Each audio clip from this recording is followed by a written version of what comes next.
girth and size. We were talking about me. Ears of corn, Taylor corn. Right. Yeah. Got it. Yeah. Okay. Yep. Well, Josh, let's introduce everybody. Let's go with this. Let's see how we're doing. Everybody knows who we are at this point. Yeah, I guess so. Mr. Fertigation's back. I'm here. But you're going to lose that title this year. It sounds So like we've been it. told Sounds like it. by Shane. Does that means it rains all summer and I didn't have to run a pivot? I lose. You'd be fine with losing your title That's then? fine. Let's give it up. Sound good? Sounds good. Yeah. Where's Shane out of? Montana. So you're the Nebraska Mr. Fertigation. We have our regional fertigation guys. Is that how it Districts? Yeah, districts. Yeah. Yep. Central. Okay. We can get your stuff done here eventually, and then we can call you the Kansas District fertigation guy. The guy that wants a pivot. The desirable. Yeah. The guy that wants one pivot to mess with. Yeah. It's okay. It's all right. So the new year is here. Man, we just haven't gotten in a room in a long time. Has it been a bit? All of us. It's been a long time. Last Probably. spring, almost a year. Field day was last time I think I saw you guys. Yeah. It's And been a last while. time we were here was last shed season. So Yes. Yep. And it's shed season again. Close. I think we could go out and find a few today. I had one last night show up on camera with a side missing. Yep. So they're getting closer. I had one about 30 minutes ago. Almost turned the truck around. Yeah. I get a text. Shed buck. Dang it. Jake's going home. Yep.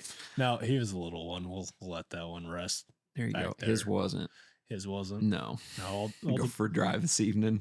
all the bigger deer are still holding up my place. They usually do. They don't drop till March. Yeah. This Most is the of the first time. one that's been bigger. I've found little, buttons here and there and a little, Arkansas 11, but nothing like the one that showed up last night. He was missing that whole side. He showed up to the place 2 weeks ago. I think you said, oh yeah, that's a decent buck. Mhm. He shed up that draw where I've been feeding him. So hopefully I can find him pretty easy. So you said, so I podcasted with you most recently. You said stripped it before Kirk hit the record button. Yeah. We didn't even rate his clap. I don't know. It was okay. It was pretty good. It was very loud, very enthusiastic. Okay. Good job, Kirk. Yeah, decent. Yeah. Don't So want his head to get too big. strip tails done, seed sales done, so on and so forth. Cruising in. What's next thing on the agenda that you've been thinking about? The next thing on my agenda, probably wheat herbicide in March. I really don't have much going on until then. Usually we've got groundwork to do in February. I can go out and do some disking if I need to. It seems like February is so forgiving. You can go out and do some of that tillage work then, but I really don't have none of that to do. There's some maintenance stuff to do, around some fields. I got a field that was double crop wheat stubble, and it joins one of our pastures that is like the grass has no grazing on it whatsoever. So it's 4 foot tall grass next to wheat straw.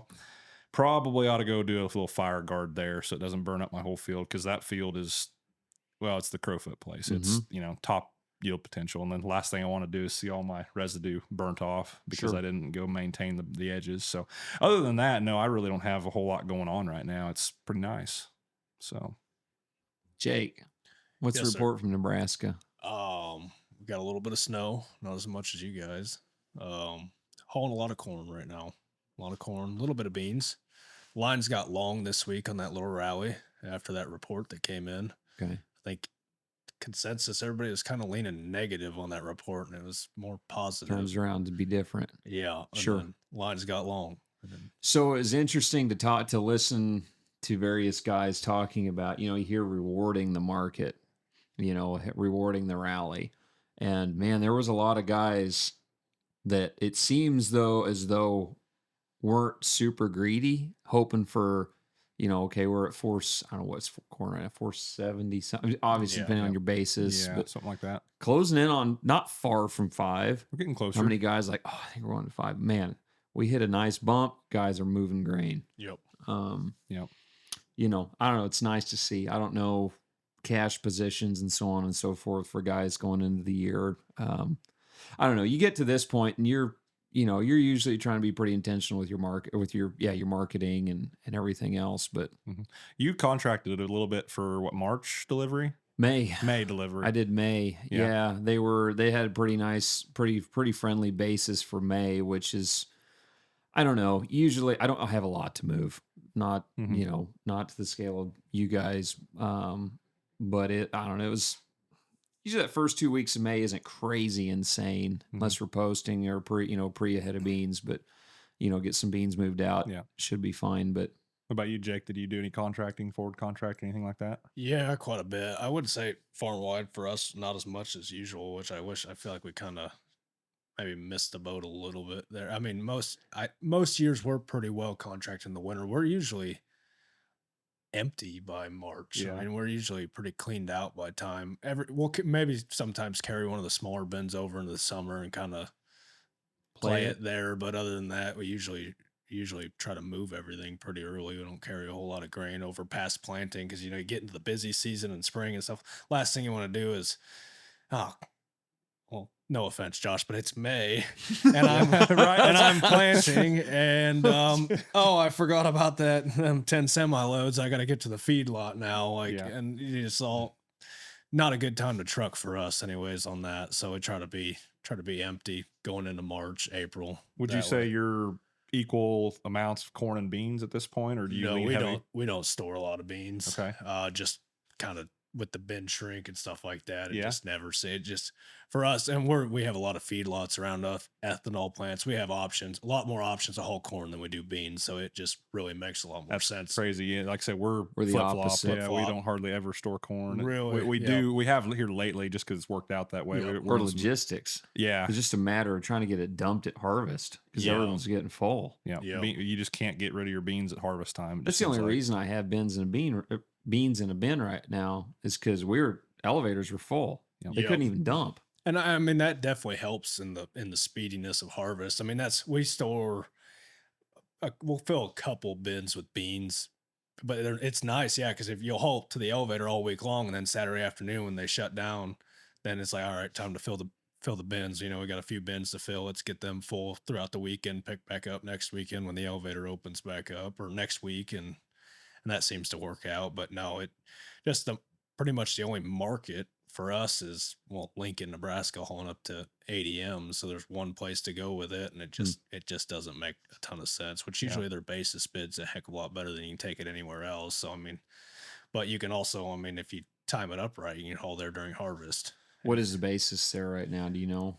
It's not great. Do you know what it is? We just hauled 38 cents under. 38 under. 38 under, Okay. I think is where they were at the other day. Yeah. Yep. What was Bungie yesterday? 20 under. 20 under. Yeah. So and that just got wider because it was 10 under start of the week, and And then then 15. They Yeah. bumped 15 now 20 under. yeah, I'm sure it's probably going to keep going. Normally they're 30 to 35. But That's for past years. Here in the last 2 years, nothing's normal.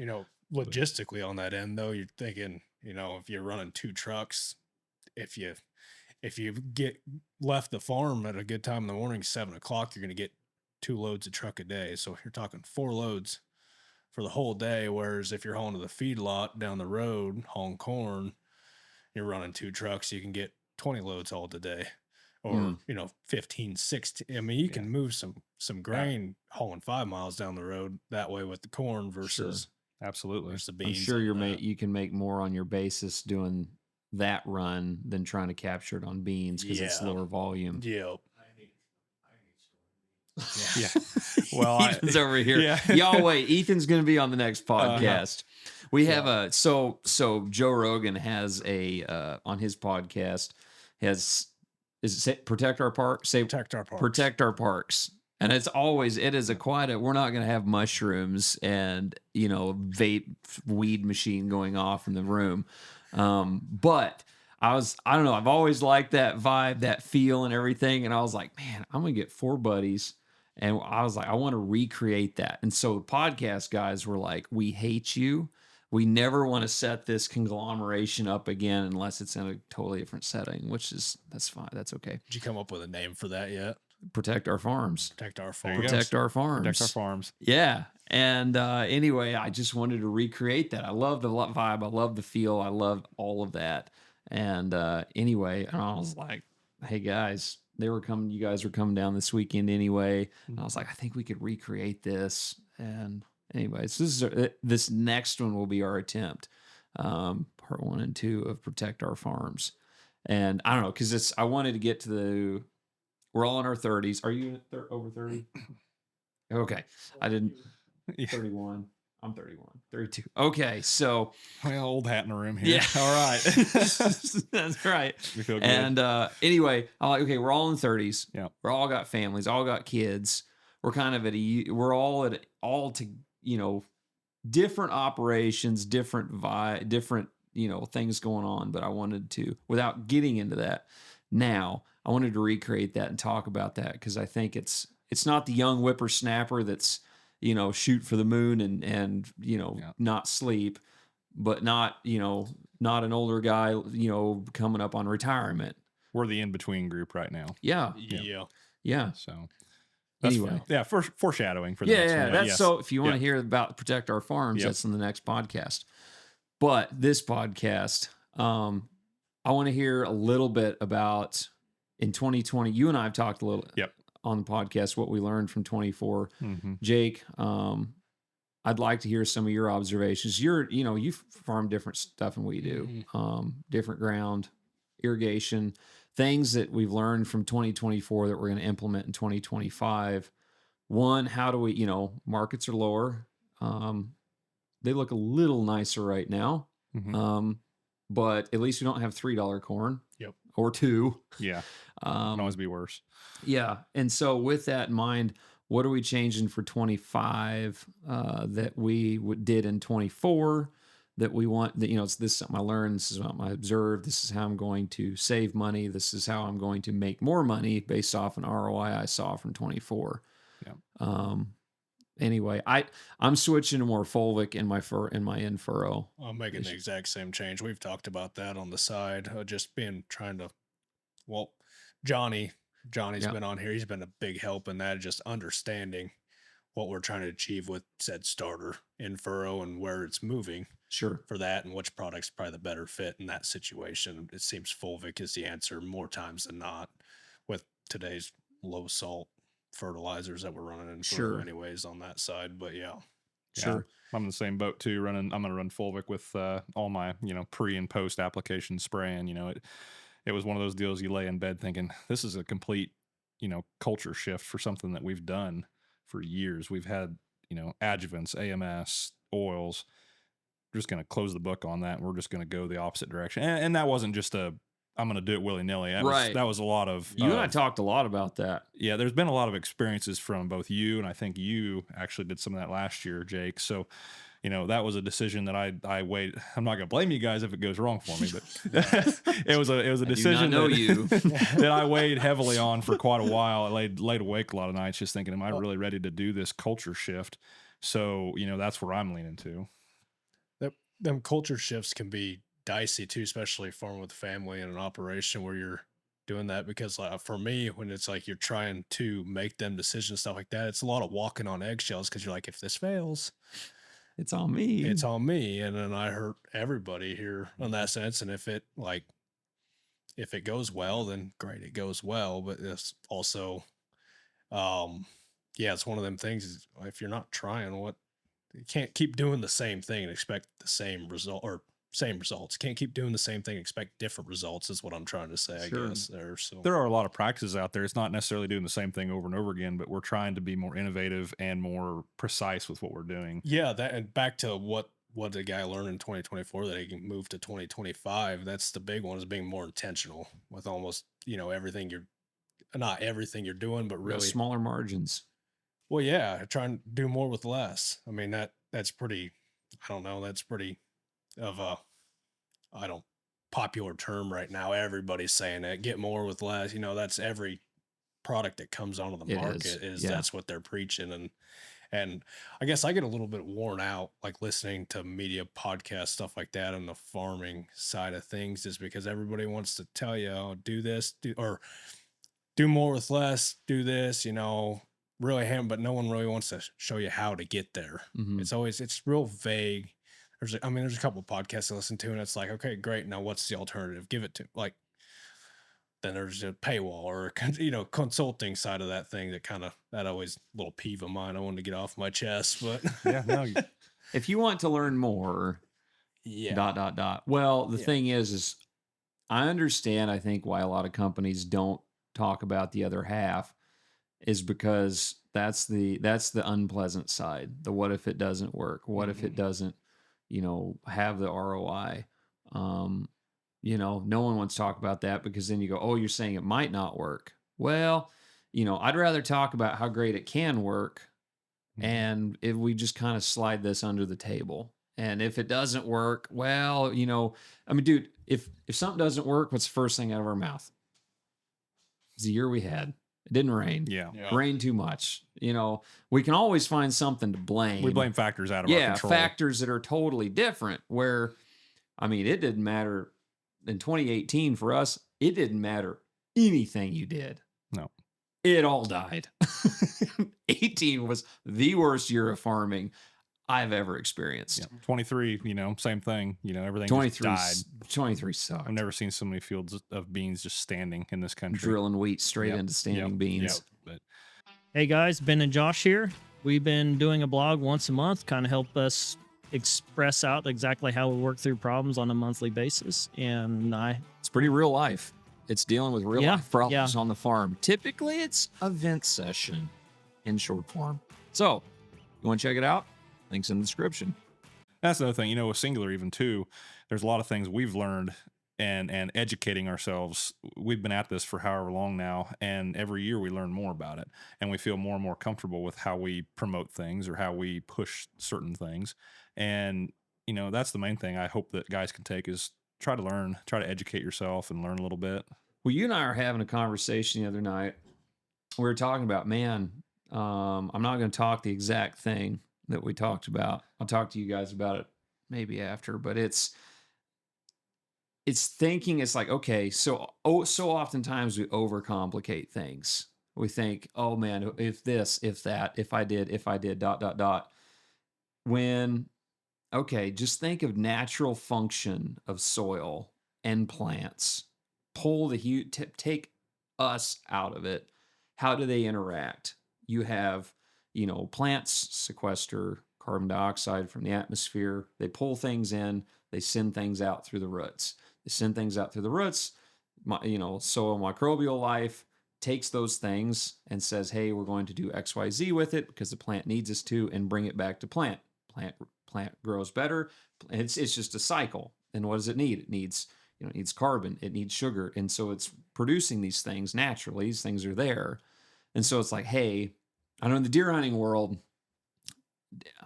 my term that I use forever is, if you really want to be successful in deer hunting, just help the deer do what the deer want to do. It's that way in any business of life.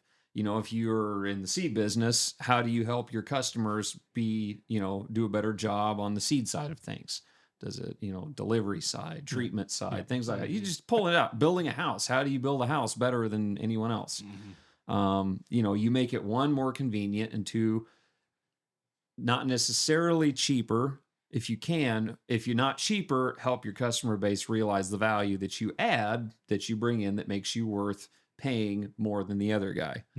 And so where's I going? And it all comes back to simplicity. It's always the simplest solutions that lead you to your end goal. Right. So my focus has turned on farming, on the plant physiology side.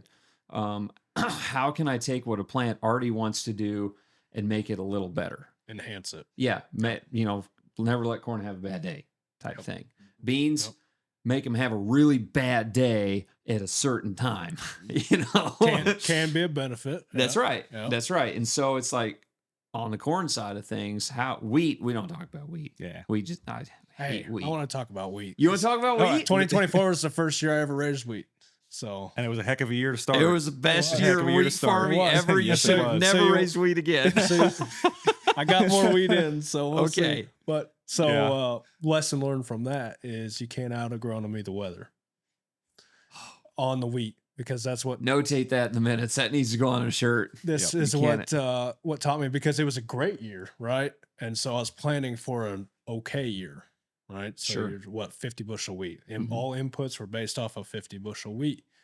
We got the weather. I did nothing and it's not, it's just learned like, it just needs, sometimes just needs to rain and not be too hot. And that's what we got last year. We had ideal That's weather all conditions. wheat needs. That's all it does. Yeah. Well, Yeah, we've been so about it was all like, wheat you know, really you needs. read all the university printouts and you need this much of this for a 100 bushel wheat crop, and you need this much for this and this much for that. I'll tell you what, I was nowhere close to that on any of it, because that's not what I had planned for. And, you know, by the time with wheat getting into May, when you're putting on head and stuff like that, we're doing a million other things with corn and soybeans.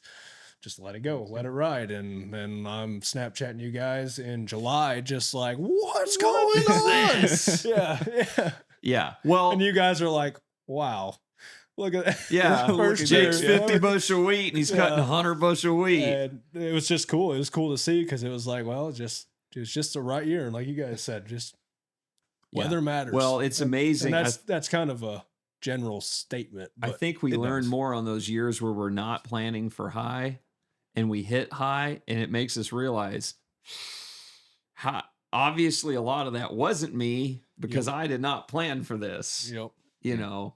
You can't But- do as much as what you think you can. Right. In But then a we lot have- of cases, but you can in other cases. It's kind of a Oh, absolutely. But then there's times of, okay, I want to push it. How, and then what areas do you push it in? You know, I think as young, you know, as I feel like I've grown out of that phase, but earlier on it was, I want to be the first guy in our area to hit 300 bushel corn. More is better. You know, more is better. Now, from learning, from so many guys, Ben, Johnny, etc., more is not always better, because then we have an imbalance, and then we have an imbalance, and we're trying to play catch up for so long, and then we don't have enough time window in there to correct. You know, you've only got X amount of growing days, and so if you get out, if you screw up a step and it costs you 10 days, well, then we're on to the next stage. We're on the next, you know, V set. We're on to grain fill. We're in tasseling. You're like, sorry, man. Now your plant's like, uh-oh. By the time you react, you're too late. Yeah, by the time you just know Yeah. that, you're already, you know. yep. Anyway, but to soil function, I don't know, the 25, it's like we were talking about, it's like, okay, well, what does soil want to do? Well, early on with cold soils, I want to make sure that I'm focusing on phosphorus and potassium uptake in my plant. I want to do a really good job of that. Mm-hmm. Yeah. Boom. And so how do I do that better? How do I increase that?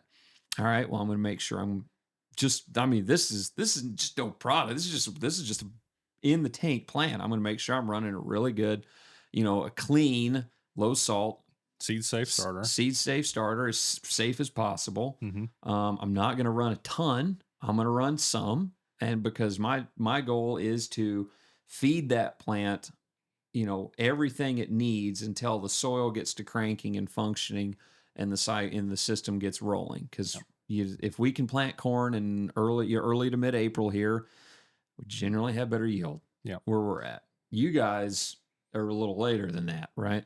Oh, about the same time. Really? Okay. Yeah, it's April 10th, April 15th. Okay. Yeah, I'd it's say about the most same. planters are screaming by April 15th. We aren't very far from guys south of us planting the 25th of March. Yeah. To me, I'm like, that's a little bit early, but you go 60 miles south, that really ain't out of the question. Yeah. No. So No. But it's like, okay, I know that. Okay, sweet. We got that covered. And now, how do I boost? Soils are colder. How can I boost my microbial activity because that is how fertilizer gets in the plant. It's just like, okay, what's the basic steps? We got this. Now we need to get it here into the plant. Because, man, dude, that's been a topic so heavy the last 2 weeks I've heard guys talk about is fertility efficiency. You can put it all out there, but if it ain't getting in, it's not paying you a freaking thing. Mm-hmm. And so, how do we get it in? All right. Well, I know that I'm going to, implement a good fulvic acid so that we can feed microbial life, eat, boom, send it into the plant. Yep. And then sugars. Okay. Sugar is a very important thing in root development, microbial life, so on and so forth. Plants already do that. So how do I do that and help it early so that it's not stressed doing that? Yep. Okay. I'm going to add a good clean sugar in there. Sweet. Got a sugar. And then the carbon side, we talk about carbon, if in good fulvic, there's carbon, strip till, dry. All of us run dry and liquid carbon. So yeah, you go step by step, start off soil profile, then we get past that because there's only so much you can do to the soil early on. And then if you're trying to correct something that's in the soil, late in season, you're just basically, You won't catch up. you're not going to get You it. can't. I think Johnny was the one that said this. If you're relying on foliar feed for your nutrition program, you'll never. It's not you're not going to pack 40 pounds of phosphorus into a plant by spraying it on the leaves. Yep. I mean, I heard someone out there, I'm sure, will argue with me and say you can. Maybe you found something amazing that works that you can do that. I don't know, but a plant. I mean, I'm going to zero back in. How do plants function? How do plants naturally take us out, pull fertility in? It's all through the roots. Mm-hmm. There's not a thing in nature where a plant is now, getting nutrients through its leaves. Maybe in rainfall, there's an argument there. Yeah, maybe dripping down the plant. Yeah, but then it puts it near the root system. I mean, if it rains, it takes everything you put foliar. Right. You pour water on a corn plant, all the water goes boop, boop, boop. Yeah. It acts like a funnel. It does. It's kind of And cool. it funnels it all down, and you have this nice wet pool right around the root ball. zone. Yeah, amazing. it's pretty Almost neat. like it was And designed I was like, to how do much that. of that did you do? That was all. I didn't do that none was of it. All the plant I needed didn't to do survive. none of it. So, where's the most impactful? Where can I impact this the most? And I think that's a great way to budget too. I know it is. I can speak from experience in that. It's like, where's my dollars best spent?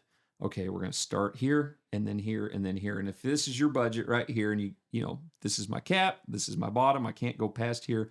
So, work your way down the line. And dude, when you're out of money and in a market you're not sure about, tap out there. Find your risk line. It'll finish. And hold it. It'll finish. That corn will finish. The beans, they know what to do. Yeah. If you're at that tap out point, just let your crops do what they know how to do. Yeah. Just let them be. Because if you hit a record yield, but you lose the farm, why? This is funny. We're talking about this because Ethan, that's going to be on the next podcast. We had the same conversation pretty much half the way down here on talking about that. And it came down to like, you could pull the tissue tests, you can pull all that. At some point, ignorance is bliss. Yeah. Of just, how, pull them levels. And at what point do you need to cut bait? Because if you're pulling them levels, you're thinking, got to get it out there. Got to get it out there. Right. I could see it. I could do that. See the problem, and I got to get it out there. But I don't know. I also like to look at tissue tests and soil tests and their relationship for like past history. Oh, Like, absolutely. I that's did such that yesterday. a great relationship to go, okay, soil test, here's what's in the bank, and tissue test, here's what's getting into the plant year after year after year. And you can start to use that relationship each year to plan for next year. It's like, I always have, say, a zinc deficiency in the tissue test every year. Well, I'm having a zinc problem. Maybe your soil test is fine. Well, there's a tie-up happening somewhere there. Sure. And So then how that's do we get something you available plan zinc for, going? right? Because we could get into the talks on build programs, stuff like that, but it's more there. It's not what soil tests and soil fertility is very important, but you're not getting paid for what's in the soil. You're getting paid for what goes into the plant. It's true fact. It's true And, fact. Potassium and zinc are my limiting factors. Yeah. So It's fun, but that's what the tests are there for, is for you to make that relationship and really start to understand your farm and your practices and what you can do about it in that sense, because logistics come into it in a big time too. Is like, I've fought tooth and nail on that. When I first met you and Ben, Ben was talking about foliar passes. I'm not making no foliar passes. There's good ways to get Sure. that stimulation and go that way. And I'm like, so what's the next best thing? Yep. That's the thing. What's next? That doesn't work on my operation. Fertigation. How can I? Fertigation. Right, That's fertigation. right. There it is. Hence the name. Bam. And so it's like, okay, I can't physically cover the acres because I am doing post-merge on beans. I can't do this in corn right now. Yep. So then what? Then Yep. step. And that's learning the scale factor. How much of this, we talked about it, man. If we dumped everything in a tank that added 5 bushel an acre, we would be raising 1,000 bushel corn. All the greats would not be great because everyone was a great. Mm-hmm. And so, it's a matter of what, what's the basics? What are the basics? What's this basic function that I can assist in? Because dude, you can go, my son sticks 5 or 6 corn seeds in the garden every year. He doesn't have an in furrow. He does not have an equal 2 1/4 inch planting depth. The cat pees on half of it. And it's, his 2-year-old brother stomps the other half down with his Tonka truck. And guess what? He still gets probably an 80% stand. And we don't do anything to it. And it's not a crazy ear plant, but all summer, he's out there and checking on it. And anyway, I caught him. He was actually throwing stuff at a cat last summer because the cat was like scratching dirt in the garden. And it was messing up his stand. Probably why the corn did okay. Yeah. But, and so it's these things where I'm like, man, that thing did pretty good. And it had a pretty tough life, and so I don't know. It's not a don't do anything, but I think it's a very powerful, very useful thing is to become good at observing, because then where you can impact better. Yep. Because we all know farmers that are just like, oh, I'm going to do this. And they just do it. And then you ask them why, like detail. Why did you do that? Yeah. Well, and they can't give you a good answer. So, man, okay, what if we can? I think profit is found in confidence of a plan. I think there's a lot there. It's like, okay, I know I'm going to start here. I'm going to go here, and I'm going to go here. Like, this is the plan. And because then you kind of have a goal in mind, you have a pathway of how to get there. Expectation over a goal almost. If you're putting the plan together, you're expecting a certain result at the end of it. Sure. I mean, sure. right. And then we as farmers, we need that goal. Like, this is my benchmark goal. I need 100 and whatever bushel corn. I need 50 bushel beans to hit this plan. There are certain, inputs that you can't avoid. There's seed costs. You're going to have some fertilizer costs, especially on corn. You still have the rent. You have to pay the rent at the end of the year, no matter what, whether you raise anything or not. So you have to raise something on that ground just so you're not going under. Sure. So you still have to raise something. You'd be an insurance farmer, but I don't know. That's not much of a legacy. It's not as fun. No. In good conscience, you just grain off. Yeah, that's right. That's right. Seems like you want to try to do good, at least. That's just kind of good farmers do. Yeah. Now, I mean, a well-rounded farmer knows how to utilize insurance as a risk tool. Yep. Absolutely. Yep. We've all learned that the hard way. That's the through business some side hard of it. years. That's the business side. That's the, hey, this crop is tough. This crop is not going to be a good one. How do we know our numbers and implement the insurance side to help us offset this risk factor? Right. Yep. But anyway, Kurt, we broke 30 minutes already. How do you think? Another 10. 10 Wrap minutes. it up. Yeah. Sure. Any other thoughts going into 25? No, not much. It's going to be an exciting year. It always is. It always is. Administration change. Yeah, that's going to be the exciting one. That'll be an interesting to watch, whether you're a farmer or not. By the time this podcast drops, it might be, we don't know where we'll be. Middle of World War III or lower tax brackets. No. Yeah, right. Maybe working towards that. Yeah. Do you think tariffs, do you think they'll impact the first year of this administration on our side of things versus, like grain markets and stuff like that? I don't know. Here's the thing is, I think either. there's a lot of, this is completely just my opinion. It's a negotiation tool of, you walk into a room and I am going to do X, Y, and Z type thing. And if everyone knows that you have the power to do that, it immediately gives you the mic of the room. And so it to me, it feels as though it's a more reestablishment of dominance, as we are the superpower.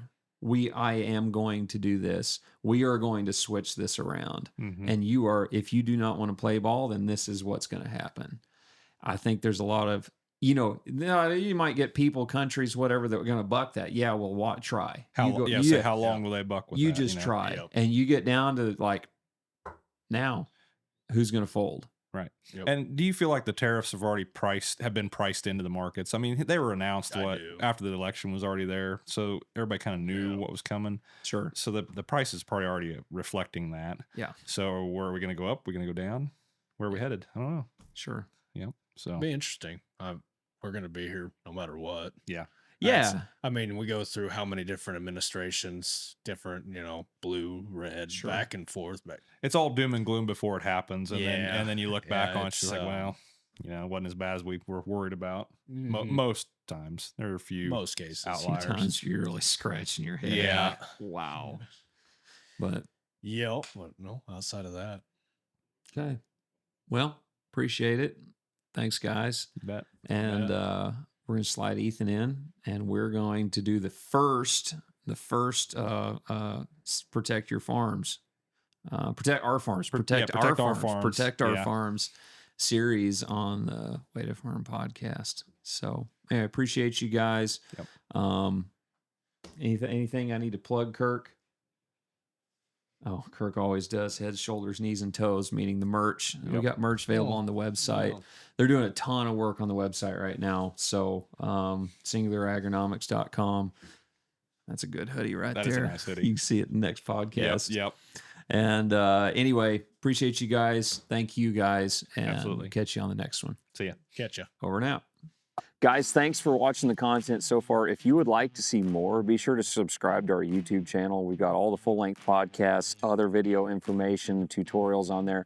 Also on all the major podcast platforms and social media sites, Facebook, Instagram, TikTok, etc. So if you like this, go ahead and check more out on all those platforms.